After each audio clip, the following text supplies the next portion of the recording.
Hello, everyone. Good afternoon. It's great to be back here again. Welcome, John. Welcome, Obedience. Welcome, Adamu. Welcome, Gideon. Welcome, Ikaria. Welcome, Daniel. Welcome, Tijani. Welcome, Ifiok. Welcome, Usman. Welcome, Razak. Welcome, Babatunde. Welcome, Shola. Great to see everyone here. Welcome, Idongesit, Amole, Blessing, Samuel, Queen, Jacob, Daniel, Obadiah, Ifedayo, Solomon. You're all very welcome to yet another action-packed and exciting edition of our Youth Thrive Entrepreneurship Program. Thank you for joining in despite the fact that it's a holiday. I hope you're enjoying your holiday so far. Pleasure to be with you today. Right. So today we're going to be discussing how to market the unique solution.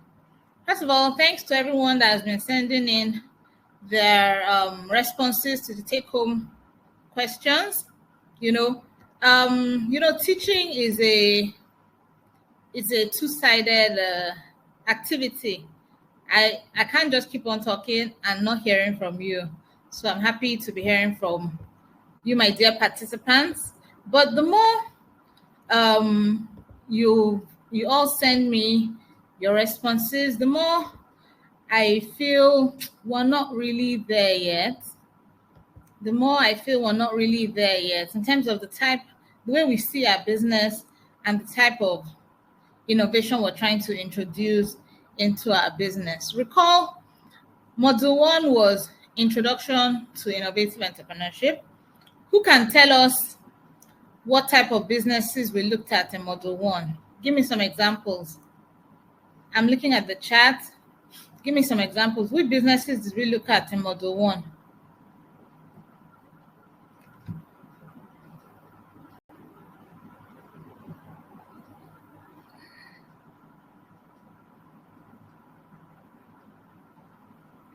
Okay, I'm still waiting.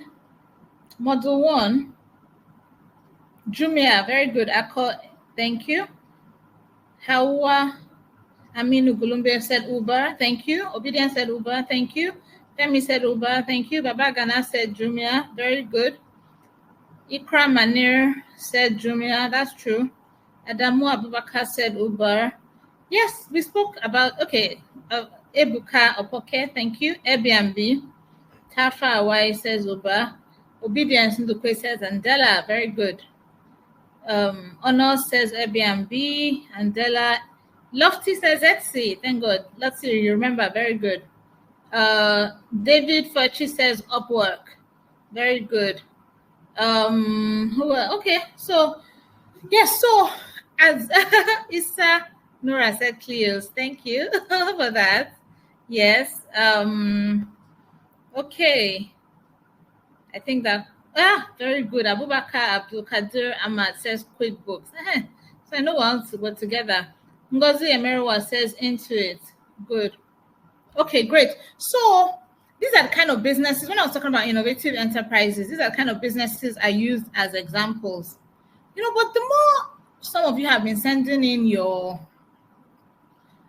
business description, and especially that question 1 that I asked, how will you make your business more innovative? I was expecting you to tell me how you use technology to amplify the impact your business is making. Remember, we spoke about changing the world, and technology is a very strong tool for changing the world. But I'm sorry to say, first of all, some of you use ChatGPT to answer those questions. We can tell, when it's your original work and when you just type in ChatGPT. Especially, it's even worse when you're not even asking ChatGPT about your business. So assuming you sell fish, you won't even ask ChatGPT, how do I make my fish business more innovative? You just say, how do I make my business more innovative? And ChatGPT will just give you a generic answer and you send it to us. Please don't do that. We want to hear from you. We want to hear about your business. So please, even if you have to use ChatGPT, use it in a creative way that speaks to your own business, not just like a copy and paste.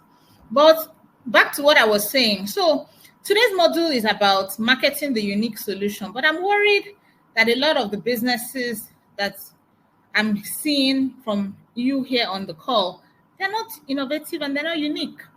So before we before we move to marketing, we spend some good time looking at what makes a business innovative, what makes a business unique. So you can see this as our checkpoint, to ask. Use it as a moment to think of. Like I said, this training is practical. So as I'm talking now, I want you to reflect on your business model, and ask yourself this question: is your solution unique?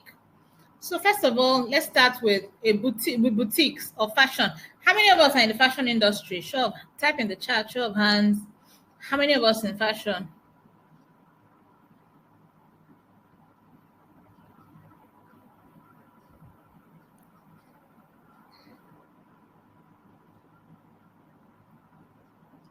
Fashion? Anyone in the fashion industry?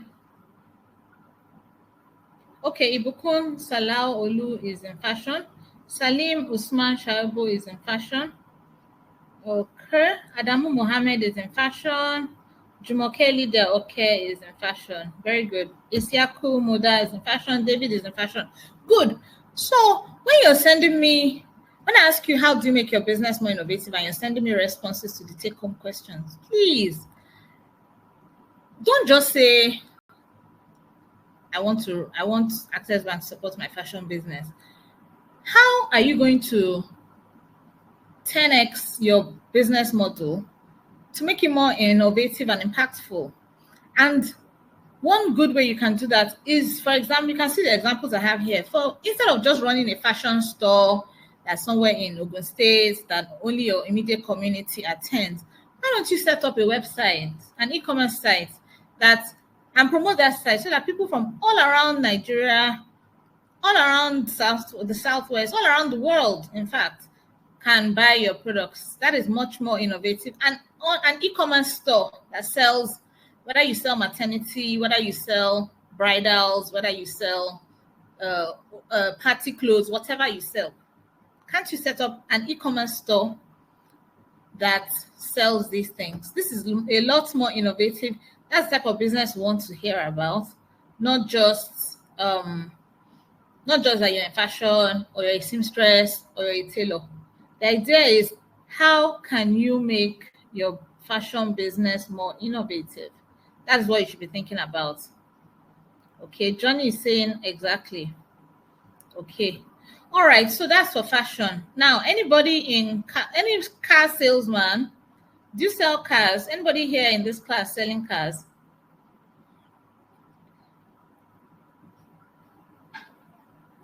Any car salesman?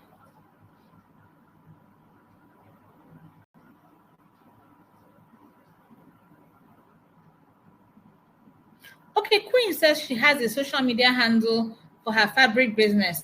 So social media is a marketing channel, but on its own, social media is a way of promoting your business. It's not an innovative product. Don't worry, we're going to talk about it on this call. So an innovative product could be an app that matches people to tailors. An example of that kind of app is Get Tailored, an app that is popular in Lagos. But I know people here, there's so many people around Nigeria that don't have that opportunity. So it could be you to introduce that kind of business idea in your community. So it could be a website that people can order fashion clothes that you make. So when you make clothes, instead of just putting it in your display on your mannequin, why don't you upload pictures on a site, and then that site allows you to collect money. That site allows you, it's an e-commerce site, So social media can now be used to promote that site, but social media on its own is not a product.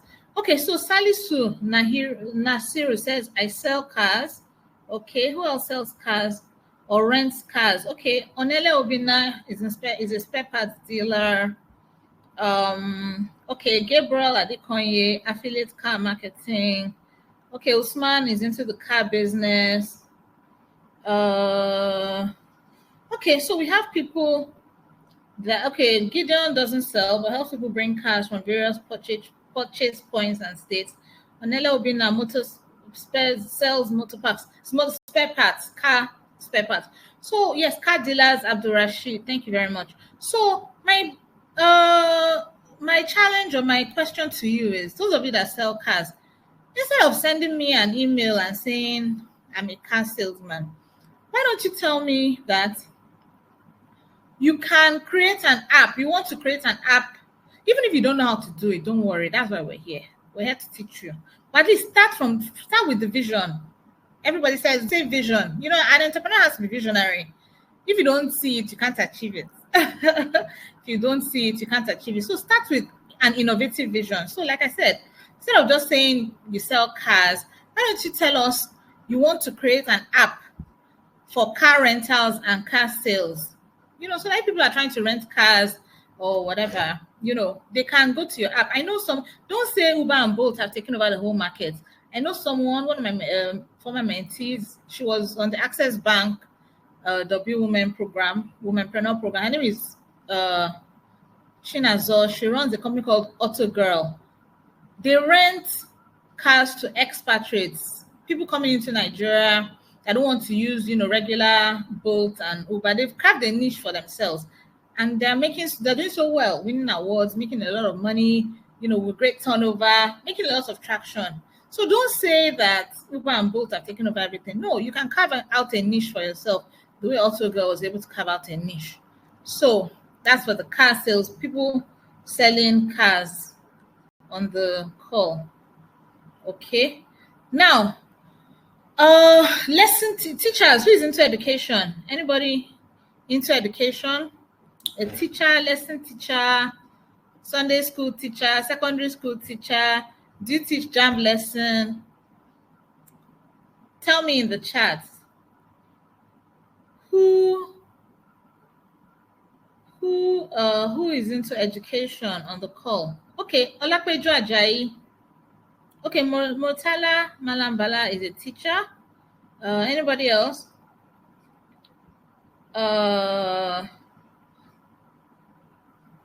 Okay, Omolara, lovely. Omolara Alade says she's into education. She has a website where students can take courses. She onboards tutors and also clients, and they're working on an app to link everyone. Why don't you let us? That's an excellent idea. Why don't you respond to the take-home question so that we get to meet you and hear what your business is doing? You know, we need to. So that would. Okay. All right. Aziz Timileyin says creating an app is very costly. He tried to open one for his laundry service and was told it was over 600,000 naira.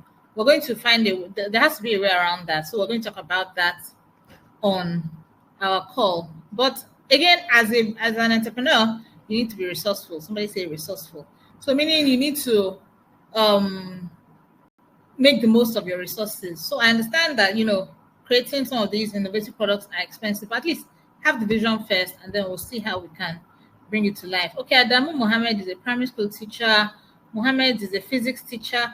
You can create online courses. So if you're a teacher, Pilom, proudly a teacher, very good. So as a teacher, instead of just teaching, you know, generic courses like everybody else, physical courses, you have to go after school to teach your pupils. Why don't you create a website, a learning management system, LMS, where you host online courses, JAMB courses, courses of people preparing for, you know, UTME, you know, whatever kind of. I know someone, again, because, you know, the world is changing. We're in the 21st century. So STEM courses, science, technology, engineering, and math courses. Many parents want their children to have a head start. So I think even from primary school, she creates animated videos and courses and sells them for primary school students to get abreast of what is happening in science, technology. And she's doing really well. I think her name is Cooks. She's doing really well, you know, winning international awards and all that. So imagine if she had just confined herself, let me just be teaching people one by one. How many people can she reach? How innovative is that? But she created an online course website. Okay. All right. So that's Omolara Alade is saying, where do we submit take-home question? Our very own email programs@clearadvisory.com. But yeah, so you should be able to create send us emails. Agumbe Ade Mary, where do we submit? Yes, send emails to the email that you used to receive, through which you receive your invitations for the courses. Then plumbing. Anybody in plumbing? Any plumber, artisan, hairdresser, anyone?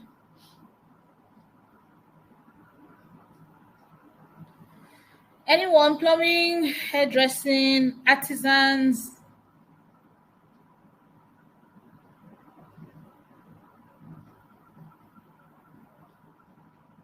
Okay. So if you're in any of those, okay, Ifeanyi Eleribe, artisan. Okay. Anyone else? Okay, Ayodele, photographer. Okay, Salihu Adamu, arts and prints. Josephine, hairstylist. So when you want artisans, really good ones, we all have to rely on word of mouth. So you start asking around, do you know a good artisan? Do you know a good plumber? Why can't you create? So instead of send us emails and saying, this is what you do, and it's just like every other person.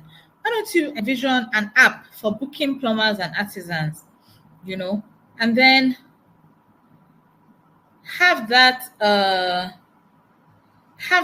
as an innovative solution that you now introduce to us that we can help you grow. That's much more inspiring than just being a run-of-the-mill, doing what every other person is doing. Remember, we're all about innovation. We're all about changing society. We're all about transforming Nigeria for the better.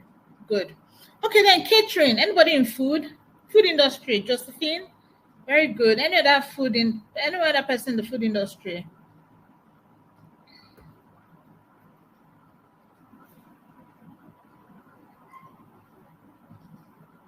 Anyone? Okay. Rice processing and farming.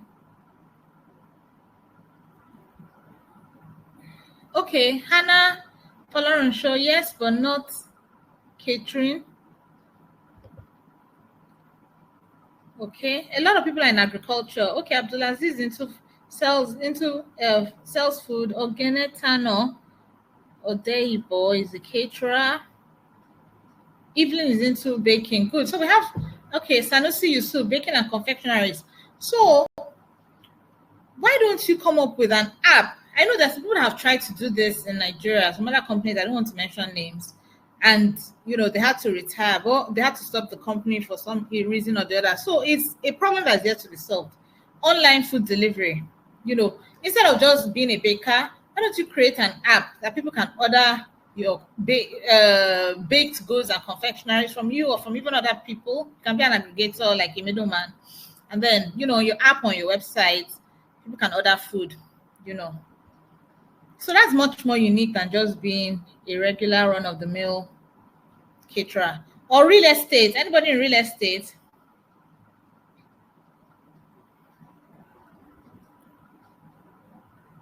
Real estate.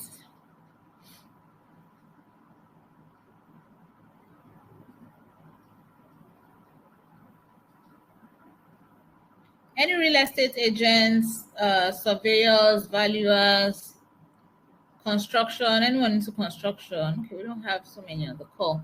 Okay, so why don't, if any of you falls into that category, okay, Olushola David Adeoye, real estate, Ademola Eleyin Afe, sorry, real estate, Chukwuka Asai is a realtor, Mohammed Shafiu is into real estate.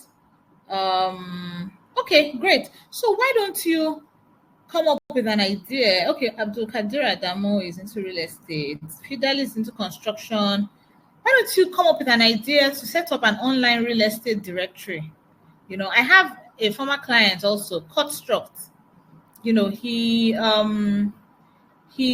started his background is in real estate, and then he came up with a website where people can get real-time information about construction materials, buy them online, get them delivered through the comfort of their laptop or phone. He's doing so well. He got accepted into Techstars. Techstars is an international accelerator, I think when you get in, I think they give you $120,000 or something. You know, he's traveling all over the world, getting international coverage. You know, because he was doing something innovative. Imagine if you just decided to keep on staying as someone that was just into real estate or construction. You know, he won't be where he is here today. So I'm asking you, I'm challenging you, I'm encouraging you to think outside the box. Okay, Jamiu Ayodele, I have a real estate site. Let's know about it. Respond to our questions so that we get to know what you're doing. Okay, Faisal Danlamadi Musa, real estate and agents. Okay. Okay. All right. Good. Finally, if you own a gym or you are a fitness instructor or you are an athlete or whatever, or you're a trainer, personal trainer, instead of just running your gym, Nigeria, we have a few popular brand names that are doing well. But instead of just running your gym or just training people by the side or just relying on referrals, why don't you create a fitness app, that helps, because many people that, because of the demands of work, they don't even have time to exercise as much as they should. They don't have time to, take care of their health. And, that has some serious repercussions in the long run. So why don't you create a fitness app? So this is, or you're into pharmacy. I saw someone that says we run an animal hospital. Gabriel Adekoye, we run an animal hospital and working towards building an online store for our pharmacy and pet store sections. We are equally conceptualizing the possibility of having a pet insurance scheme in Nigeria. Very good. We have such good ideas. Why are you not responding? Why are you not communicating? Why are you not sending us responses? Because if responses to our questions, so that we see the kind of business, innovative businesses we have on this program. So it's very important that you keep in touch and you communicate and respond to our take-home questions. So yeah, so these are all, the person that is into pharmacy, you can create an online app. I have a friend again, Advantage Health Africa. She's creating a marketplace that matches people to pharmacies. But like I said, there's no restriction. If she's doing it in Lagos, why don't you have yours in Edo State? Why don't you have yours in Zamfara?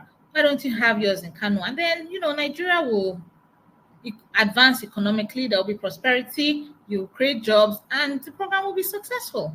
So please, these are the kind of unique solutions we want. So I hope I'm giving you good food for thought. All right. So I may not have mentioned yours. Sorry about that. There are so many people into so many kinds of businesses. Someone says it sells cement, and create a website where people can buy cement online. So anyway, I think the message has been passed across. So let's now go into the actual conversation of the day, which is marketing the unique solution. So after you've now come up with a solution that is unique, which is what we've been talking about, the next thing is that you have to we have an acronym, BBL. You need to brand it, you need to build it, and you need to launch it. So we'll start with branding. So branding, first of all, you need to come up with a solid brand. A brand gives your product an identity, gives your product, differentiates it in the market, creates a perception around it. So you need to start with your brand values. What are the values of your business that people can connect to on a deep level that will make people loyal to your brand? Then you need to look at brand colors. I'm sure you've never seen an eatery or a food in an eatery that their colors are blue, for instance. It's always yellow, it's always red, trying to create excitement and stimulate some kind of joy in you. So there's actually something called color psychology. Your color should align with your product, which is why you won't see an eatery with blue as their brand color. At the same time, you will see a bank with pink as their brand color. Our dear sponsor, Access Bank, uses the colors of strong colors, blue, orange, colors that show strength, reliability, creativity, and all that. So as a business owner, you need to ask yourself, what colors are you using? And are you consistent with your colors? Don't just pick a color because you like it and it's your favorite color. Make sure it's something that fits into that aligns with your product. Then your brand name. Your name should be something that is recognizable. Your name should be something that is easy to remember. Your brand name should be something that is relevant and can facilitate, that is easy to pronounce and spell and remember, that can capture attention, that can spark interest, that can convey key attributes. Again, your brand color doesn't have to be the same. Your brand name may be a different name from your company. So, for example, if your company is Royal Carpets Nigeria Limited or whatever, that doesn't have to be the name of your brand. Assuming you're creating an innovative product, like we said, like an app or a website or a platform or an online marketplace or something like that, you can call it something different, So just pick a punchy name, carpets for you, I don't know. Just be creative and pick a good name that can drive sales and success in the market. Then your tagline is like your slogan. So popular slogans, just do it, that's Nike, MTN, everywhere you go. Okay, different companies have different taglines. Okay, so you need to be able to pick a very good slogan for your new product as well, something that is recognizable and something that people can resonate with. Okay, so now, for example, we'll pick one of the innovative companies that we discussed at the beginning of the program. No, Queen, your brand name is not always the same as your business name. No, I think I already responded to that. So let's use as a case study the brand strategy for a fitness app. So let's pick one of the examples I used. A fitness app. The values of the app are health, wellness, empowerment, and community, because it's obviously aimed at helping people stay healthy. The colors, for example, this is hypothetical. It's not cast in stone. The colors are green and orange. Green for, health, and and green is usually depicts health and things that are growing. And orange is for creativity. Then the name of the app can be Get Fit. Get Fit. That's a short name, is memorable, and it tells you what the company and what the app and what the product is all about. Then the tagline can be, your journey to a healthier you starts here. Your journey to a healthier you starts here. So that's a short and punchy brand identity for a fitness app. Right. Okay. So now moving on. So that's about branding. Second B in our product launch and development strategy is building. So after you brand your product, you need to build it. And the first step in building your product is to ask yourself, what's my investment? What do I need to invest to build this product? Someone on the call already said that someone charged them 600,000 naira to build an app or a website. So listen carefully. We shall discuss the cost of. We shall discuss the cost and investment required to build an innovative business. So starting with time. Some of you already are running your businesses. Some of you are running your businesses already. Some of you have jobs, for example, that occupy your time. But the reality is, if you're going to launch any innovative product, you need to dedicate a significant amount of time, your nights, your evenings, your weekends, to oversee and actively participate in various aspects of the business development. you have to dedicate time to make sure the business, the innovative product launches and is successful. And what will you be spending your time doing? You'll be generating leads. Leads are potential customers or clients that may be interested in the product. You'll be converting the leads from potential customers into actual customers. So this means engaging with them, addressing their concerns, and guiding them. After you sell, you will now be managing operations and customer service. You'll be spending money on finance, on financial management, budgeting, tracking expenses, and you'll be building a team. So obviously, when you're, as they say, count the cost. So before you start or launch into any innovative product building, you need to count the cost of time if you want that business to succeed. So that you're not just paying lip service. Yeah. Okay. Then money. So after you determine the time, you now have to determine how much is it going to cost me. And what do you spend your money on? You spend money on building the platform itself, whether it's a website, whether it's an app, or any other digital infrastructure. You spend money on ads, advertisements, social media campaigns, online ads, and so on. You spend money on operational help, people that will help you run the business. You can't do everything by yourself, so you probably need customer care, you need technical support, and other people. You buy a domain name for the products, you buy hosting, all these things all cost money. So some of you may have the money. Maybe if you're running a business, you can take out of your profit and reinvest it into this innovative product. Some of you may not have. If you don't have, what you can do is engage what we call a technical co-founder. A technical co-founder is someone who will partner with you.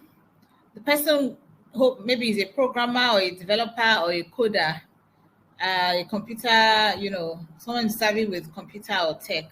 And then the person will partner with you to build your company in exchange for equity. Equity is ownership share or capital in the business. So why do you need a co-founder? Having a co-founder can bring a lot of advantages, especially to an entrepreneur when it comes to raising capital and participating in accelerator programs. So first of all, there's strength in numbers. So people often perceive that startups that have co-founders are more robust and resilient. Also, your co-founder can bring complementary skills to the table. So I've already said that if you can't code or you can't program, you need to get somebody that has this complementary skill and even different perspectives. Nobody knows everything, right? You can't know everything. So you might get a co-founder that will help you. It also mitigates the risk. A problem shared is a problem half solved. So, and investors view startups that have co-founders as less risky, because if they're just investing in one person, God forbid, what if that person gets hit by a bus? All their money has gone. The business has just died with that person. But if you have a co-founder, a technical co-founder, then the business is not solely dependent on you. Then problem solving. Two heads are better than one, as they say. So when you have a co-founder, you have someone that collaborates with you to solve problems. Yes, Aminu Kulumbe, two heads are better than one. Then networking and connections. Your co-founder might have connections that you don't, and so may open some doors for you. Then some accelerators. YC is the acronym for Y Combinator. Y Combinator is an accelerator. It's like a training program in the US that can help prepare early stage founders for investment and growth. So some of these accelerators, before you get into them, you have to tell them that you have a co-founder. If you don't have a co-founder, they will look at you as if your business is not sustainable. Then it also having a co-founder validates your idea to an extent. There's a saying that if you If you think you're leading and you look back and nobody's following you, you're not leading, you're just taking a walk. So when you've been able to convince another person to follow you and run your business, then it shows commitment, it shows that there's actually something there. It's a bit of a validation of the business. Shared workload. Running a business can be very difficult. So sometimes workload should be shared. And then teaching and storytelling. The story just sounds sweeter when two people or a team is telling it. Sounds, it speaks of collaboration, speaks of shared passion, speaks of a journey of multiple people. So these are all reasons why I need a co-founder. But you can't just get anybody. That not just anybody will do. So what are the qualities of a good co-founder? A good co-founder must be trustworthy. It needs to be someone you can trust, not someone that will take your business idea and copy it or try to replicate your idea for his own benefit. The person needs to have complementary skills. The person can do what you can do. Shared vision and values. You need to be on the same page when it comes to what you want to get out of the business. Are you trying to be rich? Are you trying to be the king? Meaning, do you want to maximize profit or do you want to maximize control? So these are values and visions that you should share. Work compatibility. Ideally, it should be someone you've worked with before, so this person can perform under pressure. Resilience. Person should be, entrepreneurship has ups and downs. So the person should be positive and solution-oriented. Person should be a good communicator, open, a good listener, and someone that gives good feedback. Similar work ethic. Should be somebody that is on the same page with you when it comes to the effort that is required to run a business. Conflict resolution. Conflicts are natural. Disagreement is natural. Quarrels happen. But the important thing is it someone that you can fight and make up with, or is it someone that will just, once you have a disagreement, that will now signal the end of business? Like the person does not believe in conflict resolution. Person is not flexible. Financial alignment. Do you both understand what the goals of the startup are? Whether it's growth, whether you want to grow quickly, whether you want to be profitable, are you aligned? Entrepreneurial spirit. Obviously, a good co-founder should be someone that is in it to win it, as they say, in it to win it. And, person can take the risk of when required to leave his job or, take that risk as an entrepreneur just to create something meaningful. The person should have a good track record. And then finally, mutual respect. Mutual respect is very, very important. Respect is reciprocal. So if you can't respect someone, then to a large extent, the business relationship will not work out. Also, you should have a founder's agreement. The founder's agreement should state the purpose of the company. What's each person contributing? Is anybody bringing any physical cash? What's the ownership structure like? How much shares will be allotted? What are the duties of each person? How do you vest? Vesting means you give shares to the person over time. So if the co-founder is getting 20%, instead of just giving him 20% upfront, give him 5% on a yearly basis for the first 4 years, so that he'll earn it. So he'll be incentivized to really make sure the business works, not to just give him the shares just like that. Juliana Amadu says, get the agreement documented. Spot on. That's very true. Confidentiality and non-compete. This is very important to make sure the person does not leave the business and go and copy your intellectual property and compete against it. That happened before. So you have to guard against that. Share transfer. What are the conditions for transferring shares? Dissolution of company. There's so many things. So if you meet a good lawyer, person should be able to draft a good founders agreement for you. And then also you need to also discuss how are you going to share equity. Equity is capital. So how are you going to distribute it? You have to ask questions like who contributed the original idea? How much cash is each person bringing? How much cash are the investors bringing? What do you do about tax? Either way, whatever you decide, You just need to make sure you continue to collaborate and communicate transparently. Good. So this is about, so remember where we are. We said, first of all, you have your unique solution. Maybe it's a fitness app. You determine what is going to take to build that app in terms of time and money.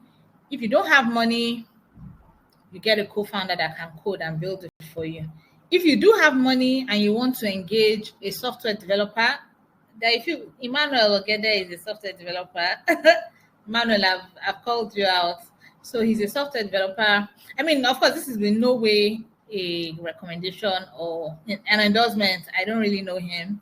I just saw that he put it in the chat that he's a software developer ready for co-founding. So if you want to get a developer, then you need to ask yourself, okay, you need to come up with a list of features. Developers can't read your mind, so you need to be clear what you want that product to have. Some of the things you should remember: the registration process should be user-friendly. You should use social media login options. I'm sure you've seen how whenever you try to log into some site, it says sign up with your Facebook, sign up with your LinkedIn, sign up with your Instagram. This reduces the amount of fraudulent people that can sign up on your site. Then in these days of cybersecurity risks, user authentication is very important. So build in two-factor user authentication into your product. You can put in chats so that people can chat on your app. They can do video calls on your app, and so many other features. Just be sure you agree what the features are with your developer. Other notifications are, so if it's it should be responsive on mobile. It should look good, whether someone is looking at it from a computer or on a phone. There should be secure payment. The last thing you want is for someone to use that. That's the thing with innovative businesses. Most of them have online payment portals. The last thing you want is for someone to make a payment on your site with the card and then it's not secure and then the person gets scammed. You won't you won't leave it down. You won't survive it. So make sure the payment processing is very secure, data protection, privacy, and all those kind of things. Now, at this point, you've given the product to a developer or your co-founder to build. This does not mean you should fold your hands, though. At this point, you still have a lot of work to do. The main work you should be doing at this point is building a community. Someone say community. Don't just wait. If it takes 3 months, 4 months for the app or the product to be built, in the interim, start generating a buzz or building up your early adopters. So start your own community. It can be an online forum. And don't say you don't have money for an online forum. If you don't have money for an online forum, at least open social media handles. Those ones are free.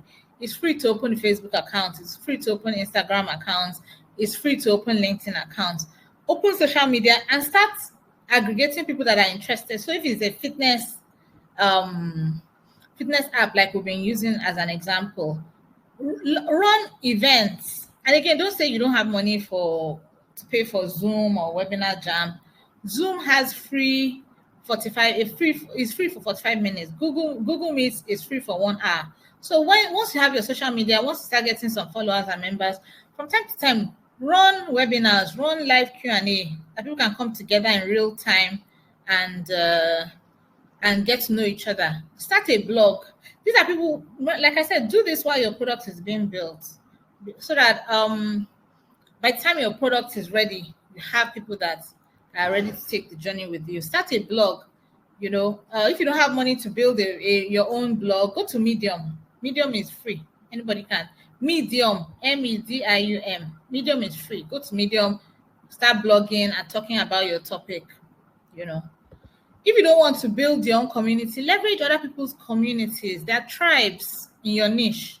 Find out who are the people that are prominent in your niche. Join their community, and from there you get to meet people. And then subtly, so that you don't look like you're spamming the group.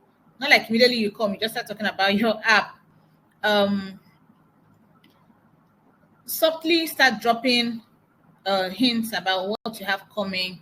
That will help you tap into existing networks and gain visibility, and then participate actively in the tribes. So that's all about so out of the BBL, we're talking about branding, talking about building. Then when it's ready, you now launch. So what do you do while launching? You start by testing the product. Somebody say test. You start by testing the product. So testing the product requires, first of all, you need to test the functionality of the product. Test the functionality of the product that is working. Collect feedback. All these people that you have on your community, that are following your blog, that are following you on social media, get one or two of them to give you feedback on your product, And then when you get that feedback, keep changing the product until it's refined. After a while, you can now start onboarding providers slowly on your site. So for example, assuming it's an app for hairdressers, for example, you can contact people either on WhatsApp, people in your neighborhood, or even people online. Just contact them. Make sure you vet them though. If you don't know them, make sure you vet them so that you don't put fraudulent people on your site and then you now have problems. If when necessary, conduct interviews to see if they're a good fit for your platform or your app. Then when you get them on board, sign agreements and make sure those agreements are well written, so that there's no hanky-panky, so that it doesn't come and bite you or hurt you or harm you later, that you onboarded them onto their platforms. And review their profiles. Don't just let them create things on your website, and from time to time check, make sure they know what they're doing. After testing the app, or the product, next you conduct a product launch. Again, you can see we're taking this step by step. You build, you test, you run a product launch. A product launch is a soft launch. It's called a soft launch. So you launch it to a limited audience, a few people, maybe 50 people at once, and then you get their feedback and use the feedback to improve your product. By now, like we said, you should have been creating or curating a community. So don't say you don't know 50 people. Some people by now should have been following you if you did what I said, which is as you're building the product, you are building your community. So you should have at least 50 people, invite them, call them, and run the product by them. And what you should be looking at when you run your product launch is the conversion rate. Sounds like a big word. Conversion rate simply means if the number of people that buy your product. Some of the problems that some of these are large e-commerce companies. I won't mention names, but the popular e-commerce companies in Nigeria. People are always visiting those sites, but they're not buying. They're not visiting to buy. They're visiting to check the price. They're visiting to window shop, and then they will go somewhere else and buy.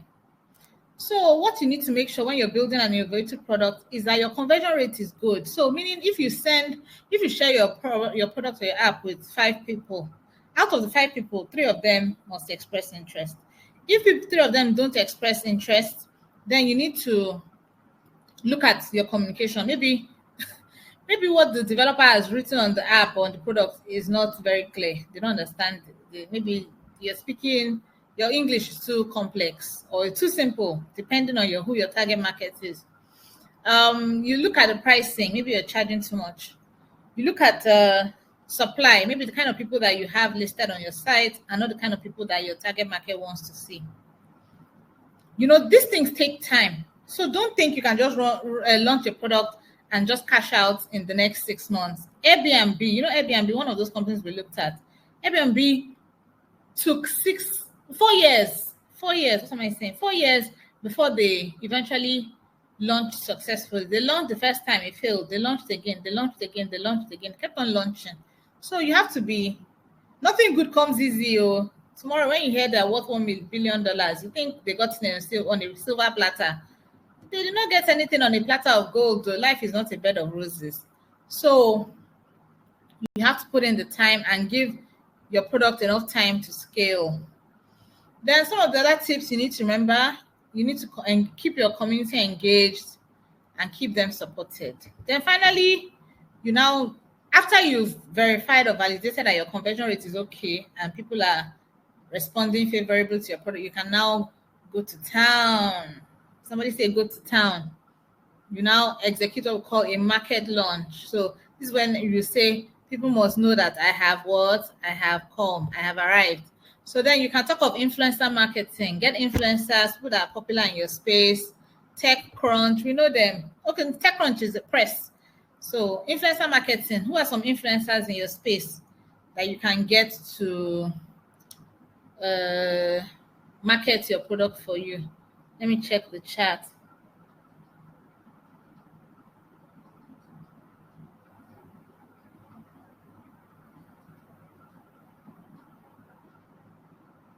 Anybody? Influencers. Okay. No one is. Okay. All right. So anyway, we all know who the influencers are in our space. So you can get some influencers to market for you. You can engage in public relations. You can go to the press, TechCrunch, this day, popular press outlets, just to, make some noise, create a buzz about your program. Okay, someone said comedians. Juliana Amadu said comedians. Okay, I'm seeing Tunde Ednot. Okay, that's an influencer. I'm seeing Ola of Lagos, Niger Brand Chick, respected people and dignitaries. Yeah, so we know who they are. Okay, get them to make noise about, some of those, once they mention, they have hundreds of thousands of followers. Once they mention your products, you have so much traction. Then as you're using these marketing channels, you'll be getting your first users. You'll be getting maybe your first 10 users can come from your network, people that know you. After that, your next 50 users, you can now, when those first 10 people use your products, then you can ask them for referrals and promise them a discount. If you refer me to other people, I'll give you a discount. That way you can get your first 50 users. Then for your first 100, you can now do partnerships, partner with other companies, partner with big companies, partner with Access Bank, partner with other companies that share your target audience. So additional tips for this market launch, other things you can do: content marketing, that's blogging and articles, educational content, webinars, email, advertising, community building. Always look at your analytics. So it's not just enough for you to just be posting and posting and posting. You also need to ask yourself, how are people responding? So analytics, and you keep getting feedback. You keep on getting feedback. So you keep on getting feedback and you keep on improving your products. And that's how you market your unique solution. All right, so that brings us to the end of today's lecture. I can't believe 1 hour has sped by so quickly. But as usual, we have our take-home questions. So take-home questions for this section are the brand.